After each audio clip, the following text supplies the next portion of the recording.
আমার নাম সোহেল। আমরা তখন খুব গরিব ছিলাম। বাবা রিক্সা চালাতো, মা গৃহকাজ করত। কখনো ঠিক মতো খাওয়া জুটত, কখনো জুটত না। তবু বাবা বলতো, পড় বাবা, একদিন তুই আমাকে তোর গাড়িতে ঘুরাবি। আমার স্কুল ছিল 3 কিলোমিটার দূরে। হেঁটে যেতাম রোজ।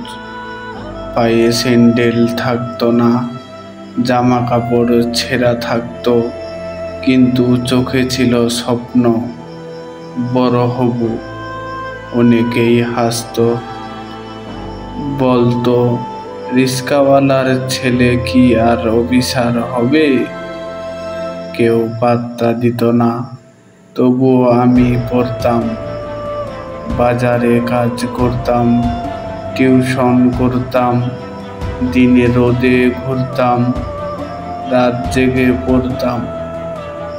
শেষমেশ আমি সরকারি চাকরি পেলাম। প্রথম বেতন দিয়ে একটা ছোট গাড়ি কিনলাম। বাবাকে বললাম, চলো বাবা, আজ তুমি আর রিক্সা না চালাও, আমি তোমাকে আমার গাড়িতে তুলে ঘোরাতে চাই। বাবা চুপ করে বসে থাকলো, তার চোখে পানি, মুখে হাসি। গরিবের ছেলে মানেই ব্যর্থ না। স্বপ্ন থাকলে আর চেষ্টা থাকলে সব কিছু সম্ভব।